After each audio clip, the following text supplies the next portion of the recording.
Guys, जो TDS की payment है वो दो तरीक़ों से होती है। एक होती है ऑफलाइन और एक होती है ऑनलाइन। ठीक है, दोनों के प्रोसीजर अभी हम डिस्कस करेंगे। मैं इसमें आपको फॉर्म्स पर्टिकुलर दिखाता हूँ कि इसमें होगा क्या, स्टेप्स बताऊँगा, प्रोसीजर बताऊँगा, प्रैक्टिकली हम TDS को कैसे डिपॉजिट कर सकते हैं। तो सबसे पहले हम बात करते हैं ऑनलाइन केस की। ऑनलाइन के लिए सबसे पहले हमें लॉगिन करना पड़ता है इस साइट पे।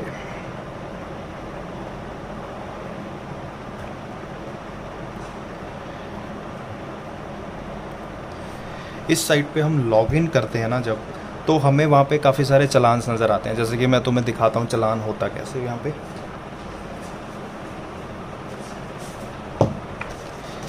ये है गाइस। सबसे पहले जब तुम यहाँ पे लॉगिन करोगे, इस पे भी करोगे और जो ये लिखी है सेम करोगे, दोनों पे सेम आएगा। जब तुम लॉगिन करोगे तो फर्स्ट ये वाला पेज जो है आपके सामने ओपन होगा। तो यहाँ पे अगर आपको दिख रहा होगा, मैं दिखा देता हूँ यहाँ पे आपको। बेसिकली जो ये वाला चालान है 281, ये वाला यहाँ पे ये चालान, ये 281 चालान है। आपको यहाँ पे प्रोसीड पे क्लिक करना है। यहाँ पे जब आप प्रोसीड पे क्लिक करोगे तो आपके सामने ये एक विंडो ओपन होती है। ये आपको विजिबल नहीं होएगी, बट मैं आपको जब ऑफलाइन का फॉर्म दिखाऊंगा तो इट इज़ मोर और less similar to this form also. ठीक है, तो बहुत ही ईजी है। मैं आपको ऑफलाइन फॉर्म दिखाता हूँ।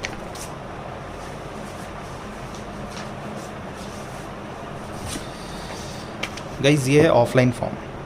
ऑफलाइन फॉर्म कुछ नहीं, यहाँ पे भी बहुत इजी है। 281 चालान नंबर हो गया हमारा। अब यहाँ पे इन दोनों में से हमें कौन सा टिक करना है। ये कह रहा है कि tax deducted and collected at source from company deductee या नॉन कंपनी डिडक्टी। तो पहले हमें किस पे टिक करना है? हमें सबसे पहले डिडक्टी देखना है कौन है हमारा, यानी कि हम जिसका टैक्स काट रहे हैं वो कंपनी है या अदर देन कंपनी है। तो सपोज करते हैं हम अदर देन कंपनी, यानी HUF हो गया, पार्टनरशिप हो गया, इंडिविजुअल हो गया, कोई भी हो सकता है उस केस में। तो हम यहाँ पर टिक कर देंगे। ठीक है, उसके बाद हम असेसमेंट ईयर लिखते हैं यहाँ पे। अब जैसे अब जो ईयर चल रहा है हमारा प्रीवियस ईयर, यहाँ पे हम ये प्रीवियस ईयर लिखेंगे 2020-21। तो इसका असेसमेंट ईयर आ जाएगा 2021-22। तो हम ऐसे लिखेंगे यहाँ पे। उसके बाद हम टैन नंबर यहाँ पे लिख देंगे। टैन नंबर क्या होता है? Basically first ABCD alpha, then 1 2 3 4 5 numeric, then alpha, ऐसे। This is TAN number. हर कंपनी का टैन नंबर होता है। टैन नंबर बेसिकली डिडक्टर को लेना होता है। अगर किसी का भी उसे टैक्स डिडक्ट करना है तो उसे टैक्स टैन नंबर लेना पड़ेगा। बिना टैन नंबर के कोई भी असेसी, कोई भी पर्सन टैक्स को डिडक्ट नहीं कर सकता। ठीक है, और दूसरी बात, यहाँ पे अगर टैन नंबर अगर आपने गलत डाल दिया तो एक सेक्शन होता है 272BB। 272BB, इसके अंदर आपको पेनल्टी लगती है 10,000 रुपये की अगर आपने टैन नंबर गलत डाला है तो इसलिए जब भी टैन नंबर डालो तो इसको बिल्कुल ध्यान से डालना। टैन नंबर गलत नहीं होना चाहिए गाइस। उसके बाद आप नाम लिख दो, जो भी अदर देन कंपनी है, तो जैसे पार्टनरशिप फर्म का क्या नाम है या फिर किसी इंडिविजुअल का क्या नाम है, जो भी डिडक्टर है बेसिकली जो डिडक्ट कर रहा है टैक्स को, वो नाम लिख दो, उसका एड्रेस लिख दो जी। बहुत इजी है फॉर्म, बहुत इजी है। टेलीफोन नंबर लिख दो, पिन नंबर लिख दो उसका। यहाँ पे टाइप ऑफ पेमेंट में यहाँ पे कोड है गाइज, यहाँ पे कोड है। कोड आपको जो है इसके एनेक्चर से पता लगता है। ये एनेक्चर होता है उसका। जैसे कि कोड है क्या, जैसे कि मैंने अभी आपको बताया था कि कोई हमें प्रोफेशनल की हम फ़ीस पे कर रहे हैं या उसको पेमेंट कर रहे हैं, या हम रेंट की पेमेंट कर रहे हैं जैसे कि एंट्रीज़ मैंने तुम्हें बताई थी, या हम कॉन्ट्रैक्टर्स की पेमेंट कर रहे हैं जो मैंने तुम्हें अलग से एक छोटा सा चार्ट बना के दिखाया था।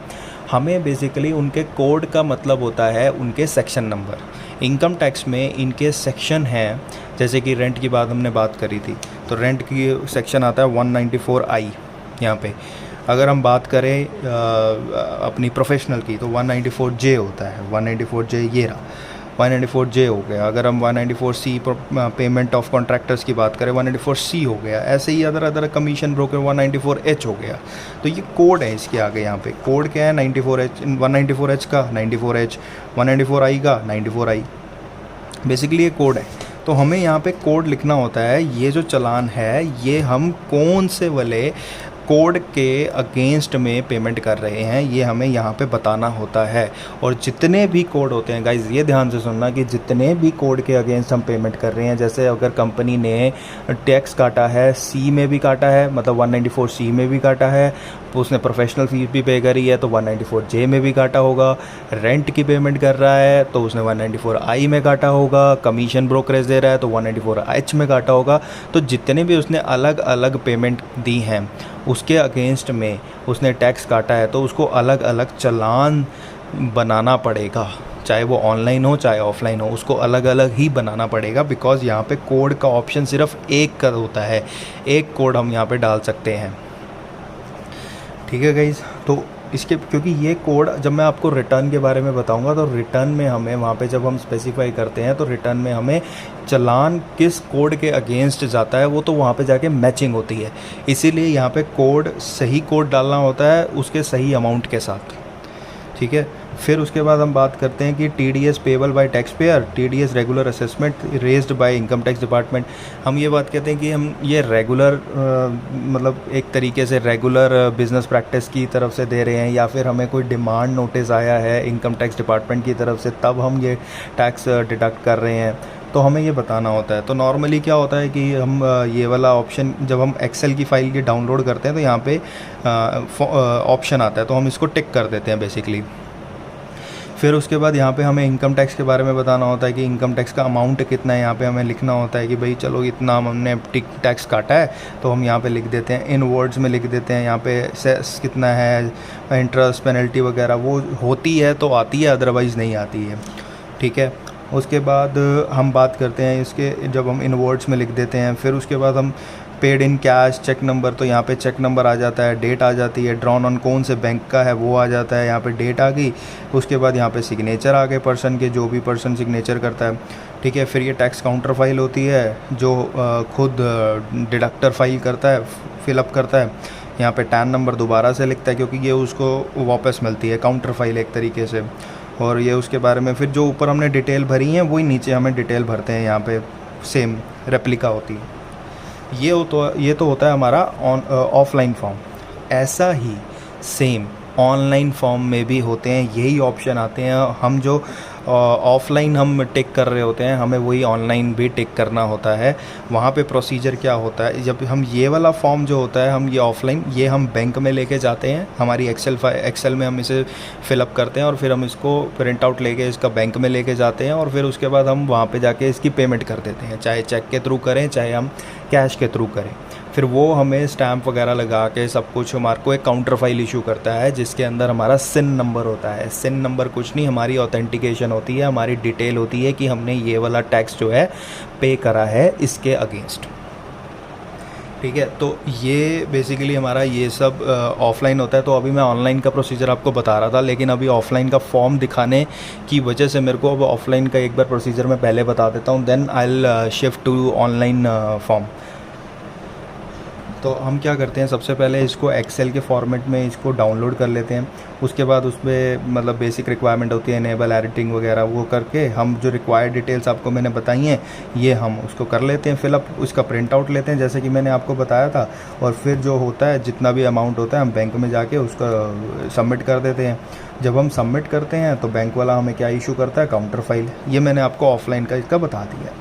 ठीक है, सिन नंबर जैसे कि अब मैं आपको बता रहा था, सिन नंबर एक यूनिक नंबर होता है, बेसिकली एक्नॉलेजमेंट होती है हमारी पेमेंट ऑफ टैक्स की। जैसे कि मैंने बताया कि ये हमारा इन्फॉर्मेशन है कि हमने ये वाला टैक्स इसके अगेंस्ट में दिया है। ये इसमें क्या होते हैं कि इसके 3 पार्ट्स होते हैं। इसमें BSR कोड भी होता है, बैंक ब्रांच का भी कोड होता है और डेट ऑफ डिपॉजिटिंग होती है। CIN number is the consisting of three parts you can say. First is BSR code, then bank branch होता है हमारा, जो भी जिस भी ब्रांच में हम कर रहे हैं उसका कोड होता है एक, और फिर उसके बाद डेट ऑफ डिपॉजिटिंग। अब हम बात करेंगे ऑनलाइन फॉर्म सबमिशन के बारे में। तो गाइस जैसे मैंने अभी आपको ऑफ़लाइन के बारे में, जैसे कि ये वाला था, ऑफ़लाइन के बारे में बताया है, ऐसे ही ऑप्शंस हमारे ऑनलाइन में आते हैं। ये वाला फॉर्म है छोटा सा, ये भी हमें ऑनलाइन जो है वो फ़िलअप करना होता है। जब हम एक्चुअली ये हम सबसे पहले तो आपको मैंने बताया था कि यहाँ पे हम इस वेबसाइट में जाएंगे और फिर उसके बाद ये वाली विंडो ओपन होएगी। हम जो TDS का चालान नंबर होता है वो होता है हमारा 281, मैं बड़ा लिख देता हूँ यहाँ पे 281। और 281 जब हम यहाँ पे प्रोसीड पे क्लिक करते हैं तो ये वाली विंडो ओपन होके आ जाती है। और इसमें ये वो सब आते हैं। सबसे पहले वो पूछता है कि इसमें, इससे बता देता हूँ आपको, सबसे पहले वो पूछता है कि यहाँ पे डिडक्टी कौन है, कंपनी है या नॉन कंपनी है।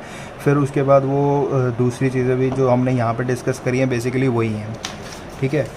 तो जब ये हम चालान नंबर, हम tan number, address, mode of payment जब ये यहाँ पे सब डाल देते हैं, उसके बाद हम क्या करते हैं, सबमिट टू बैंक पे क्लिक करते हैं। प्रोसीड पे करने के बाद हम सबमिट टू बैंक पे करते हैं। फिर वहाँ पे एक कन्फर्मेशन, सबसे पहले इससे सबमिट टू बैंक से पहले एक कन्फर्मेशन स्क्रीन आती है कि हमने जो जो सी डिटेल्स मांगी है वो हमसे कंफर्म करता है कि ये सही है या गलत है। फिर हम उसके आगे उसको प्रोसीड करते हैं। प्रोसीड करने के बाद वो हम सबमिट टू बैंक करते हैं। फिर जब हम सबमिट टू बैंक करते हैं तो वो हमको लेके चला जाता है हमारे नेट बैंकिंग के पोर्टल पे, ठीक है। नेट बैंकिंग के पोर्टल पे जब वो लेके जाता है, हम वहाँ पे अपना लॉगिन करते हैं, अपना यूज़र आईडी पासवर्ड वगैरह डाल के, और फिर उसके बाद हम अपना अमाउंट वहाँ पे, जितना भी अमाउंट हमने यहाँ पे लिखा होता है वही हम वहाँ पे जाके लिखते हैं। और फिर उसके बाद हम सबमिट क्लिक कर देते हैं। जब हमारी सक्सेसफुल पेमेंट हो जाती है हमारे नेट बैंकिंग के थ्रू, तब हमको एक काउंटर फाइल इशू होती है। सिन नंबर भी आता है जिसमें हमारे को, जिसमें सब कुछ, जैसे सिन नंबर मैंने आपको बताया है 3 पार्ट्स होते हैं उसके अंदर, BSR होता है, बैंक ब्रांच कोड होता है और डेट होती है, ठीक है। तो वही हमारी कंफर्मेशन होती है। चालान की जो काउंटर फाइल आती है वो हमारी कंफर्मेशन होती है कि हमने अपना टैक्स को पेमेंट कर दी है। गाइज़ एक ये होता है, अगर हमें अपने चालान का जब हम सबमिट करते हैं ऑनलाइन, तो अगर हमें कई बार जैसे चालान का स्टेटस कंफर्म करना होता है कि उसका कैसे है, सबसे पहले बात चालान का स्टेटस हमें तभी कंफर्म होगा, कम से कम हम 7 दिन का वेट करेंगे। 7 दिन के बाद ही हम चालान का स्टेटस जो है कंफर्म कर सकते हैं। जैसे यहाँ पे लिखा हुआ है, challan status may be viewed after a week from depositing the challan with the bank, ठीक है। तो उसके टाइम पे जब हम कंफर्म करते हैं, ये भी हमें वहीं पे जाके NSDL की वेबसाइट पे जाएंगे हम, वहाँ पे हम जाके जब चालान स्टेटस हम व्यू करने के लिए जाते हैं, ऑप्शन होता है वहाँ पे, उस पर जब हम, ये वाली विंडो आ जाती है। फिर हम कुछ नहीं, जो हमारे को काउंटर फाइल इशू होती है उसके अंदर BSR कोड जो होता है वो हम यहाँ पे डालेंगे, चालान जिस दिन हमने पे करा है वो डेट यहाँ पे डालेंगे, चालान का सीरियल नंबर डालेंगे और कितने अमाउंट का हमने चालान जो है पे करा था वो यहाँ पे डाल देंगे। उसके बाद ये जो कैप्चा होता है ये हम यहाँ पे अपना डाल के इसको व्यू पे क्लिक करेंगे तो हमारे पास चालान का स्टेटस आ जाएगा गाइस। तो ये जो चीज़ें मैंने आपको बताई हैं, ये बेसिकली मैंने आपको बताई हैं कि TDS का चालान 281 ये कैसे हम पे कर सकते हैं, जो TDS अमाउंट होता है वो हम कैसे पे कर सकते हैं ऑफ़लाइन और ऑनलाइन, ठीक है। बहुत इजी है गाइस, सीरियसली बहुत इजी है। इसमें बस एक चीज़ का ध्यान रखना कि तुम्हें टैन नंबर जो है वो आपको बिल्कुल सही डालना है, अदरवाइज़ 10,000 की पेनल्टी है। और दूसरी बात आप एक और ध्यान रख सकते हो कि आपको हर कोड के लिए अलग से टैक्स चालान जो है वो आपको बनाना पड़ेगा। ये 2 चीज़ें आपकी मेन हैं जो आपको टैक्स चालान, टैक्स पेमेंट करते हुए ध्यान रखनी है। And thank you guys. I hope कि अगर आपको वीडियो अच्छी लगी हो तो प्लीज़ इसे सब्सक्राइब करिएगा, लाइक करिएगा और अपने फ्रेंड्स के साथ शेयर करिए।